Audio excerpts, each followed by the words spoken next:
Subscribe करू और ई घंटी जे देखाइया तकरा टिपनाइ नहीं बिसरबै। नमस्कार, आइ हम अनंत पूजा के विधि कहब तो सुनियो। भादव मास शुक्ल चतुर्दशी के भविष्य पुराणक अनुसार अनंत पूजा कयल जाइत अछि। ई पूजा 14 वर्ष अवश्य करक चाही। मिथिला में लोक ई पूजा आजीवन करैत छथि। एहि पूजा सँ लोक के पापक क्षय आ सुख उपलब्ध होइत छै। पाटक डोरा वा जनऊ के अनंत बनाय लोक हुनक पूजा कय बाँहि पर बन्हैत छथि। ई पूजा उदय कालक चतुर्दशी के मान्य अछि।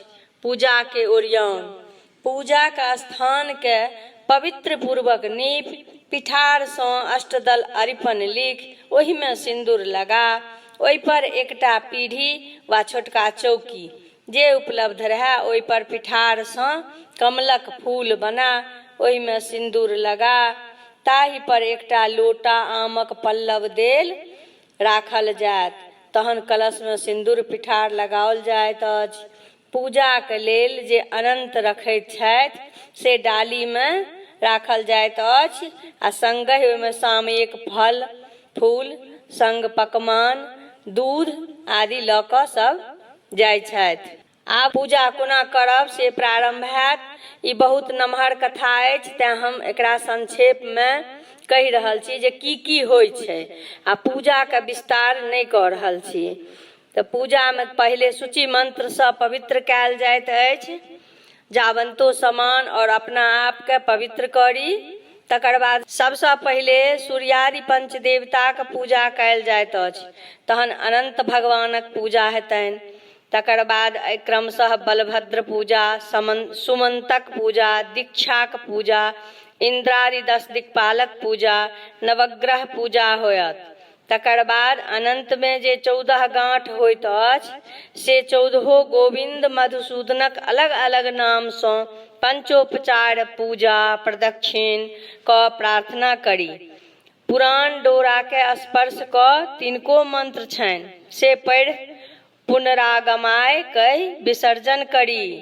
आब एकटा फुलही बासन में गायक दूध दऽ ओहि में नवीन डोरा खीरा में लपेट के डोरा मथल जाइत अछि। मथनहार के पूछल जाइत अछि की मथै छी? क्षीर समुद्र। किनका तकै छी? अनंत भगवान के। भेटलाह? सिर मस्तक धरू। ई 3 बेर कहल जाइत अछि। तहन स्वास्तिक पाबि प्रणाम करी। प्रणाम करक मंत्र अछि: ओम अनंताय नमस्तुभ्यं सहस्रशीर्षे नमः। नमोस्तु पद्मनाभाय नागानां पतये नमः। अनंत संसार महासमुद्रे मग्नान् सभ्युद्धर वासुदेव। अनंत रूपे विनियोजयस्व हनंत रूपाय नमो नमस्ते। ई कहि प्रार्थना क प्रणाम क तहन कथा सुनी। अंत में एगो मंत्र देल गेल अछि, ताहिसँ अनंत डोरा बान्ही।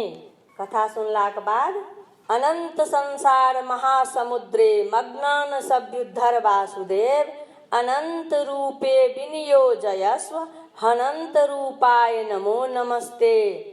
ई कहि जे स्त्रीगण सब छथि से बामा हाथ में बंती आ पुरुष वर्ग दहिना हाथ में, तहन पूजित देवता के विसर्जन क प्रसाद वितरण करी। तऽ ई भेल पूजा के विधि। आ पूजा करे के विस्तार विधि हम नहीं कहलहुँ हँ।